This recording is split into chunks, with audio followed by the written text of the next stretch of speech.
చేరుకుడి వచ్చిన మీ అందరికీ యేసుక్రీస్తునామం పేరిట శుభాకాంక్షలు. 2025 సంవత్సరం మొదటి పునరుద్ధాన దినం. దేవుడి కృపలో 5వ తేదీ దరిదాపు ముగియబోతున్న సమయంలో మరొక పర్యాయం మనం దేవుడి సన్నిధిలోకి రావటం ఎంతో దేవుడి యొక్క కృప. హబక్కూకు గ్రంథము 3వ అధ్యాయము 2వ వచనం చూసినట్లయితే, హబక్కూకు గ్రంథము 3వ అధ్యాయము 2వ వచనం, సంవత్సరములు జరుగుతుండగా నీ కార్యములు నూతనపరచము.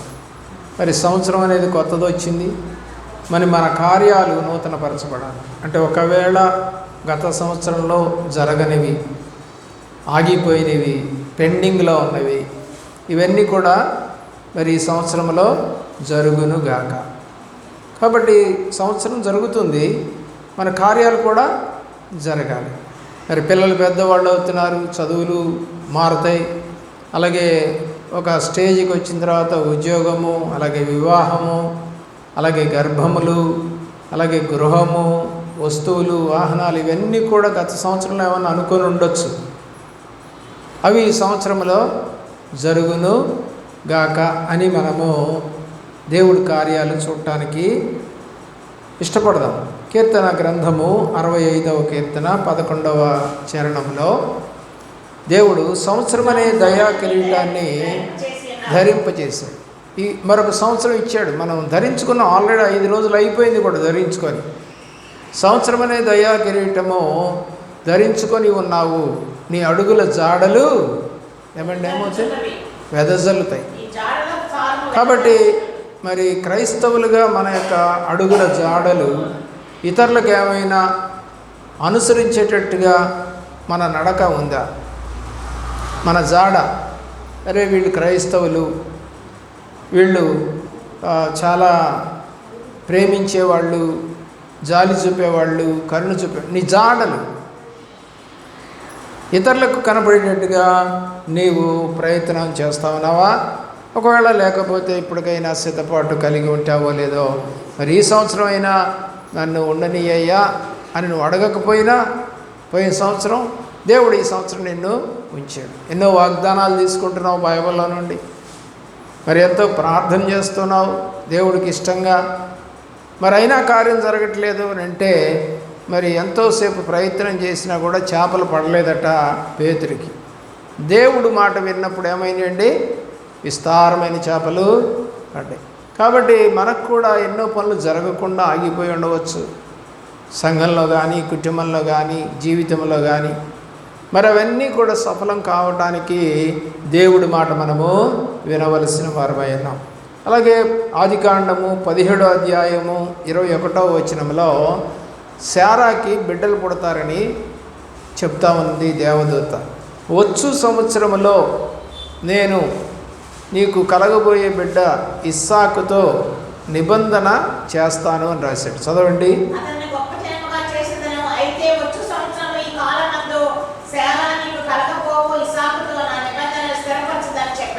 ముందుగానే చెప్తున్నాడు, ఒక కుమారుడు నీకు కలుగుతాడు, ఆ కుమారుడితో నేను నిబంధన చేస్తాను. నిబంధన అంటే దానిలోనే నిలిచి ఉండటం.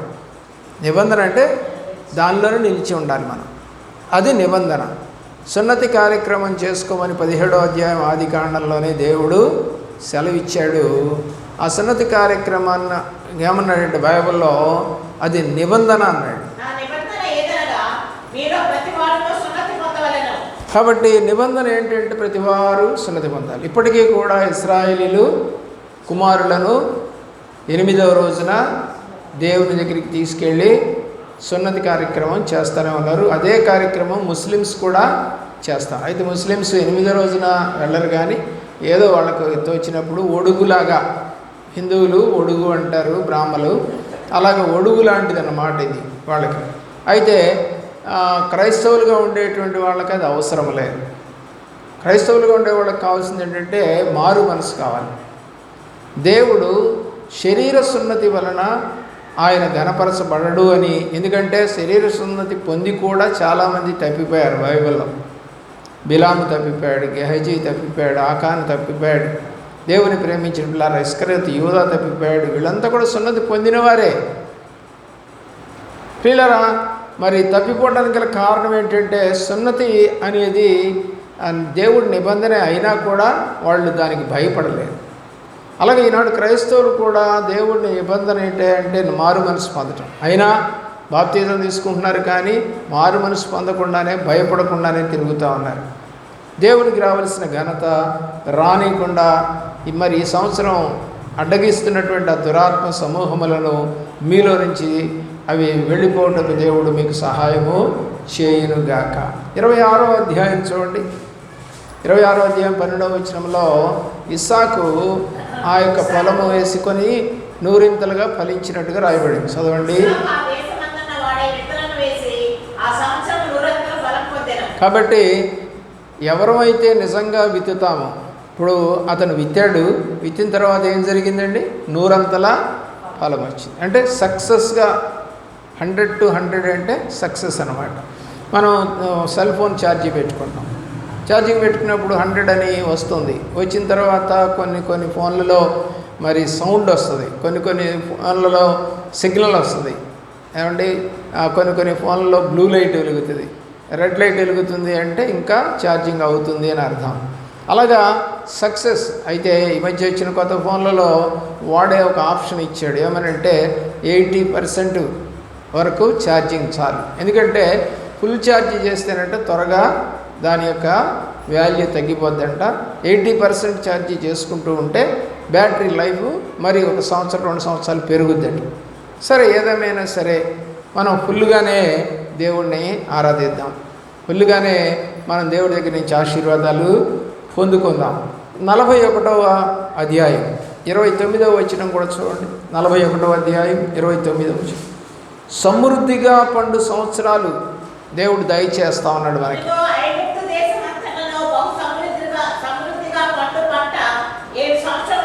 ఎన్ని వస్తాయంట? 7 సంవత్సరాలు సమృద్ధి. అంటే 7 సంవత్సరాలకి కావలసినంత పంట. గమనించారా? 7 సంవత్సరాలు ఏమొస్తుందంట? కరువు.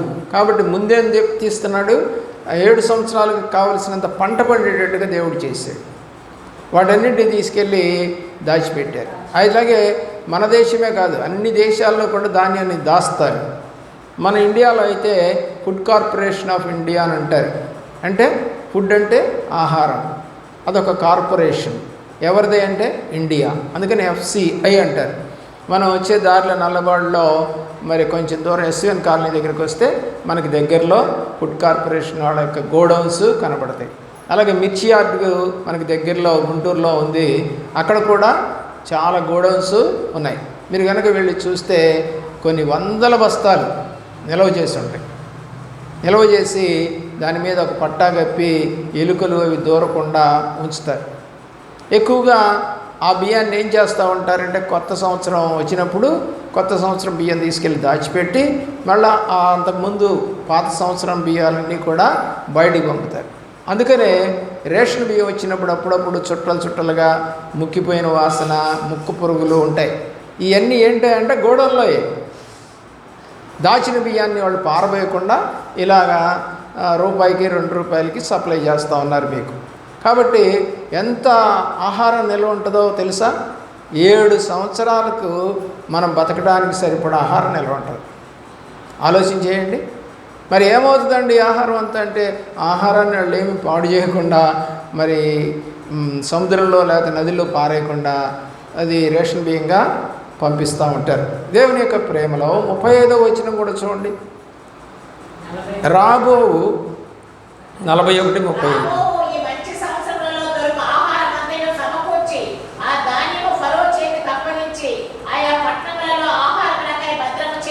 కాబట్టి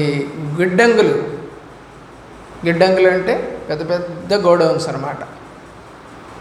కనీసం 1000, 2000, 3000 బస్తాలు పట్టేంత గోడౌన్స్, పెద్ద పెద్ద గోడౌన్స్ ఉంటాయి. ఎంతో నాకు లెక్క తెలియదు యాక్చువల్గా ఒక్కొక్క గోడౌన్లు ఎంత పడతాయో. కానీ సమృద్ధి అయినటువంటిది ప్రతి చోట ఉంటాయి. నంబూరు వెళ్ళే దారిలో కూడా మరి గోడౌన్స్ ఉన్నాయి. చాలా గోడౌన్స్ ఉంటాయి, ప్రతి డిస్టిక్లోనూ ఉంటాయి.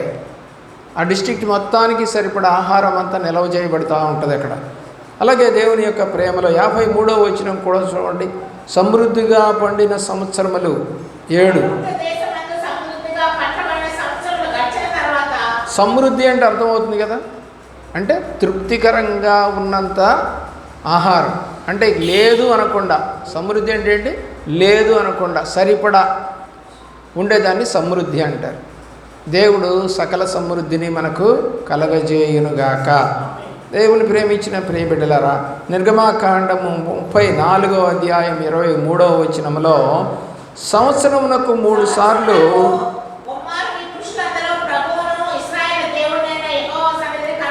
పాత నిబంధన ప్రకారంగా పురుషులు అందరూ, కుటుంబంలో ఉన్న వాళ్ళంతా కూడా పురుషులతో సహా ఎక్కడికి రావాలంటే 3 సార్లు దేవుడి సన్నిధికి రావాలి. మరి కొంతమంది క్రైస్తవులుగా ఉన్నవాళ్ళు కూడా క్రిస్మస్కి, జనవరి 1కి, అలాగే గుడ్ ఫ్రైడేకి, లేకపోతే ఈస్టర్కి వీటికి వస్తూ ఉంటారు. కాబట్టి అది కూడా పాత నిబంధనలో 3 సార్లు అన్నాడు కదా, మేము 4 సార్లు వస్తున్నామని చెప్పి గొప్పలు చెప్పుకునే వాళ్ళు కూడా ఉన్నారు. అది కూడా ఎట్లా వస్తారు చెప్పండి? ఫుల్ మందు. ఆ రోజులన్నీ కూడా ఎలా ఉంటాయండి? మందు వేసుకొని ఉంటారు. కాబట్టి అది మంచి పద్ధతి కాదు. నిజముగా దేవుణ్ణి ఆరాధించడం నేర్చుకోవాలి. పాత నిబంధనలు 3 సార్లు అని రాశారు కదా, అలాగే వస్తాం అనకండి. లేవికాండము 16వ అధ్యాయము 34వ వచనంలో సంవత్సరంలో ఒకసారి ప్రాయశ్చిత్తార్థ బలి చేసుకోవాలి. చదవండి 16:34.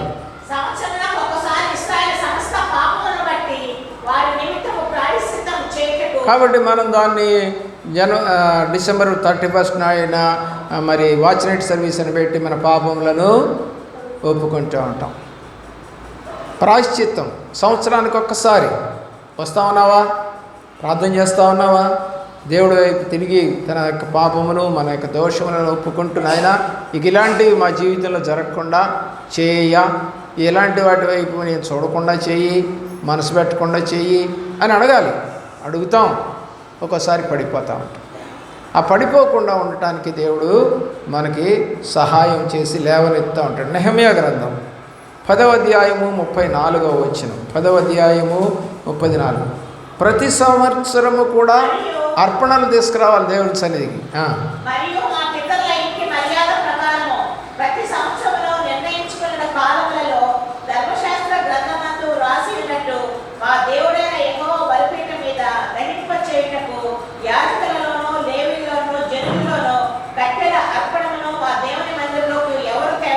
అక్కడ రాయబడినట్లుగా ప్రతి సంవత్సరం అంటే పొలాలు వేసుకుంటారు కాబట్టి సంవత్సరానికి ఒకసారి. ఉద్యోగస్తులు అంటే వేరు, నెలకు ఒకసారి. మరి ఆ పంటలు వేసుకునే వాళ్ళకైతే సంవత్సరానికి ఒకసారి వస్తుంది. కాబట్టి ఆ సంవత్సరానికి వచ్చినటువంటి పంటలో నుంచి 10వ భాగం దేవునికి. ఇక్కడ ఎవరైనా మరి పొలం పని చేసేవాళ్ళు ఎవరైనా ఉన్నారో నాకు తెలియదు.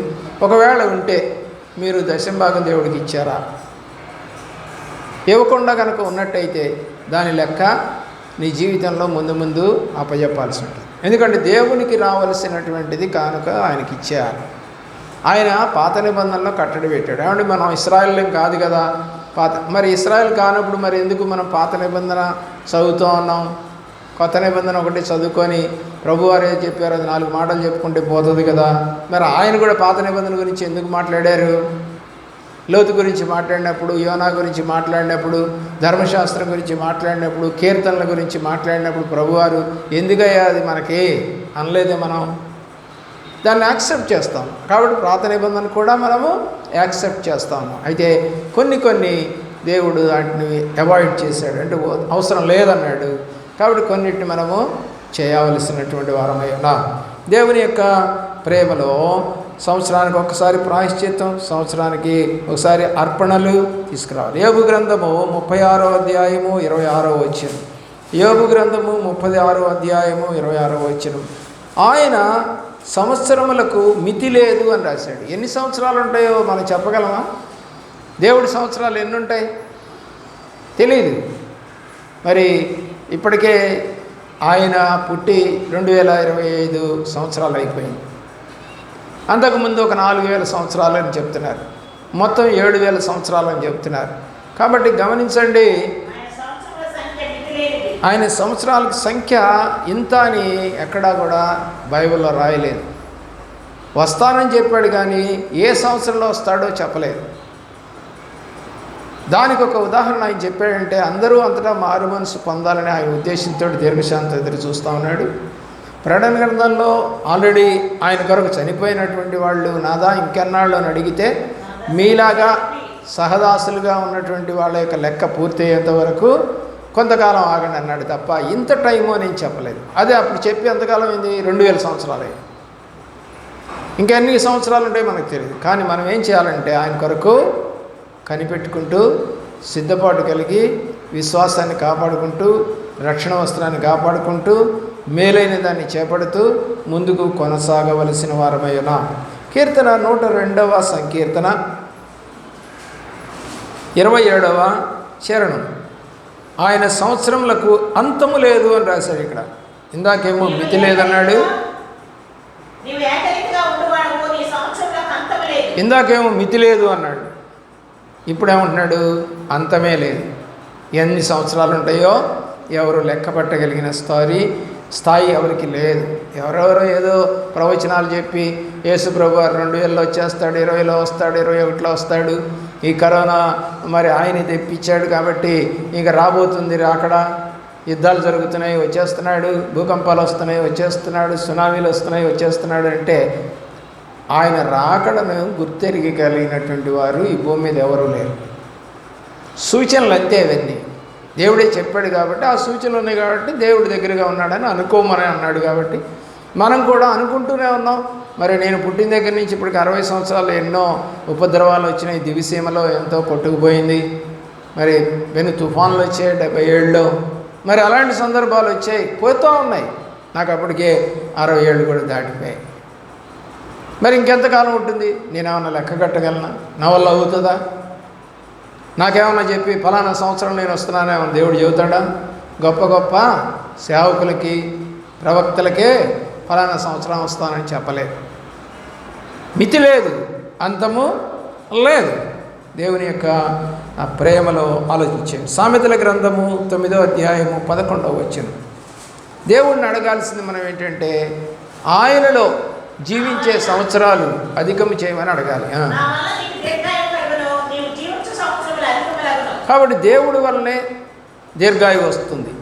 మనం తినే తిండి వలన వస్తుందని మీరు అనుకుంటేది వేరే. కానీ ఎందుకంటే అమెజాన్లో ఉన్నటువంటి వాళ్ళకి ఆరోగ్యం ఉంది, మరి యూరోప్ కంట్రీస్లో వాళ్ళకు ఉంది, ఆసియన్ కంట్రీస్లో వాళ్ళకు ఉంది, అంటార్కిటికా ఖండంలో జీవించే వాళ్ళకి కూడా ఉంది. కాబట్టి దేవుడు అన్ని చోట్ల ఇస్తానే ఉన్నాడు. కానీ ఆయన వలన మరి జీవించే సంవత్సరాలు ఏమవుతాయంట? అది ఈ సంవత్సరం కూడా దేవుడు ఉంచాడు అని అంటే మరొక సంవత్సరం నీకు ఇచ్చినట్టే కదా.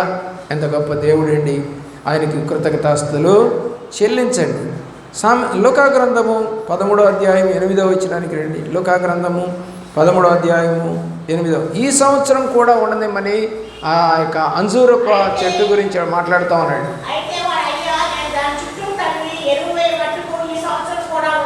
కాబట్టి దేవుడిని అడుగుతున్నాడు. చెప్పాను నేను గతంలో, అంజూరపు చెట్టు అంటే క్రైస్తవుడు, తోట అంటే సంఘము, అలాగే యజమానుడు యెహోవా, మరి తోటమాలి యేసుక్రీస్తు. కాబట్టి తోటమాలి అడుగుతున్నాడు, ఈ సంవత్సరం కూడా ఉంచు, నేను దానికి బాగా ఎరువేసి కాయలు కాసేటట్టుగా ఫలించేటట్టుగా చేస్తాను. సేవకుడు కూడా అదే చెప్తాడు సంఘంలో, మీరు ఫలించాలి ఈ సంవత్సరం.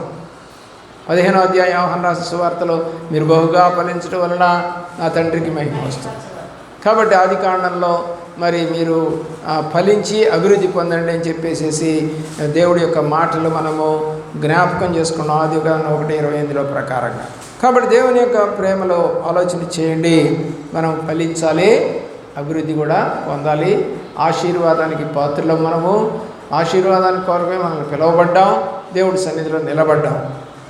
లేవి కాండంలో 26వ అధ్యాయము 2వ వచనం చూడండి. లేవి కాండం 26:2.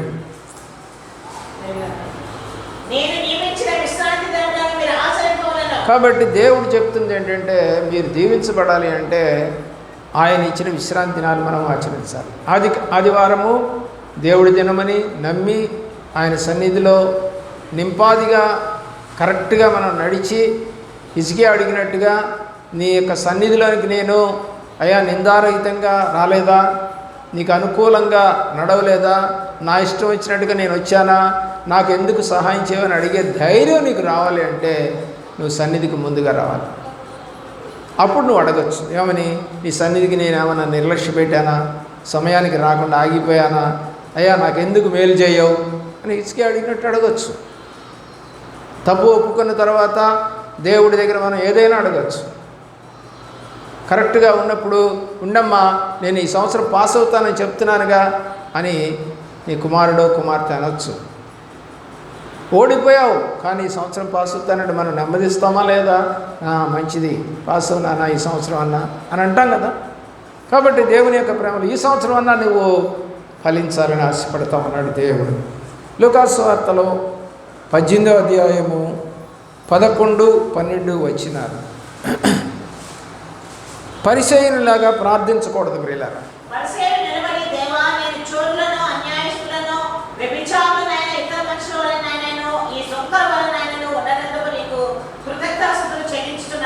ఇది వేషధారణ కలిగిన ప్రార్థన. అంటే గొప్పలు చెప్పుకుంటున్నాడు ప్రార్థనలో. ఒక ఆమె నాతో చెప్పింది, ఒకరోజు ఈ మందిరంలోనూ మరి ఏదో మందిరంలో ఒకసారి అంది, ఈ మందిరంలో ఉన్నటువంటి ఫ్యాన్లన్నీ నేనే ఇచ్చానండి. పక్కన ఉంది, అందుకనే తొందరగా పాడైపోయినాయి అందంట. తప్పు కదండి, అది గొప్ప కాదు కదా. అది ఫ్యాన్లు ఇస్తే ఇచ్చి ఉండొచ్చు, ఏమండి, సిమెంట్ బస్తాలు ఇచ్చి ఉండొచ్చు, బండపరుపుకి ఇచ్చి ఉండొచ్చు, ఐరన్కి ఇచ్చి ఉండొచ్చు, ఇసుక్కి, కంకరకి, సేవకుడు బతకడానికి కానుక కూడా ఇచ్చి ఉండొచ్చు, ఏమండి, కరెంటు బిల్లు నువ్వే కడుతూ ఉండవచ్చు, ఎన్నెన్నో చేయొచ్చు మనం. కానీ ఏది కూడా మనం చెప్పుకోకూడదు. ఎప్పుడంటే ఆ వ్యక్తి, పొందిన వ్యక్తి కృతజ్ఞత లేకుండా ఉన్నప్పుడు బాధపడతాం మనం. అలాంటి పని ఎప్పుడు కూడా మనము చేయకూడదు. కాబట్టి పరిసయ్యులు లాంటి ప్రార్థన వద్దు. కింద రాస్తాడు సుంకరి ప్రార్థన. చదవండి. సుంకరి రొమ్ము కొట్టుకుంటూ,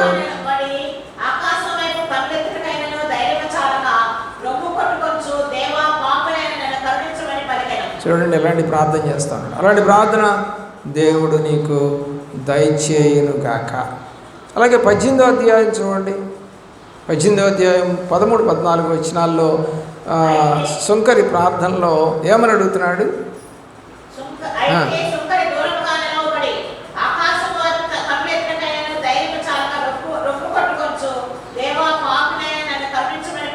అది కాబట్టి పాపము చేశాను నేను అని ప్రార్థన చేస్తే కరుణిస్తాడు దేవుడు. నేను తప్పు చేయలేదు, నేను బాగానే ఉన్నాను, నేను అసలు అబద్ధం అట్లా, మోసం చేయట్లా, అన్యాయం చేయట్లా, సన్నిధికి వెళుతున్నాను, ఈర్ష్య లేదు, పగ లేదు, అసూయ లేదు. గలతీ పత్రిక 5వ అధ్యాయం 19వ వచనంలో శరీర కార్యములు అని రాశాడు. శరీర కార్యాలు ఉంచుకొని మరి కింద భాగంలో ఉన్నటువంటి 20, 21 వచనాల్లో ఆత్మఫలాలు రావాలంటే అవి రావు. శరీర కార్యాలు నీలో ఉంచుకొని ఆత్మఫలాలు రావు. చదవండి 19వ వచనం.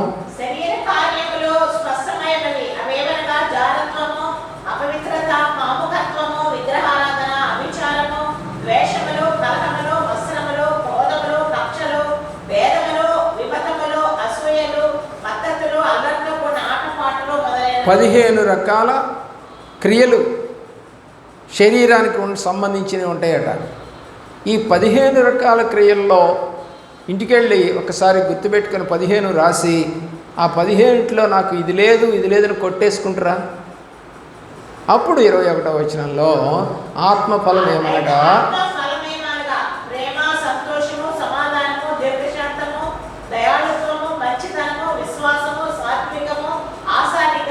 దేవుని ప్రేమించి 15 శరీర కార్యాలు కనుక మనం విడిచిపెడితే 9 ఆత్మఫలాలు మనకి వస్తాయి. అన్నీ సంపాదించుకోవడం అంత సులువేమి కాదు. సంపూర్ణంగా మనం సమర్పించుకుంటేనే తప్ప 15 శరీర కార్యాలని మనము విసర్జించలేం. అది జరిగే పని కూడా కాదనుకోండి. అయితే ఆత్మఫలాలు కూడా అన్నీ రాకుండా ఉండవు, కొన్ని అయినా వస్తాయి. ప్రవచన వరం రావచ్చు, వాక్యం చెప్పే వరం రావచ్చు, ప్రార్థించే వరం రావచ్చు, దయ్యముల మీద అధికారం నీకు రావచ్చు, ఎవరి గురించి అయినా ప్రార్థన చేస్తే మేలు జరిగే క్రియలు జరగవచ్చు. కొన్ని జరుగుతాయి. సాతాను కూడా చేయగలడని మత్తయి సువార్త 24:24 కూడా రాయబడింది. అది సాతాను కూడా ఇలాంటి క్రియలు చేస్తుంది. కాబట్టి మన ఆత్మఫలం అది, లేకపోతే సాతాను చేత జరుగుతుందో కూడా తెలుసుకోవాల్సిన వారమైనా. కాబట్టి హబక్కూకు గ్రంథం మూలవాక్యం రాసినట్టుగా సంవత్సరం జరుగుతుండగా ఆయన కార్యములు మనలో నూతన పరచబడును గాక. మోకరించండి, ప్రార్థన చేసుకుందాం.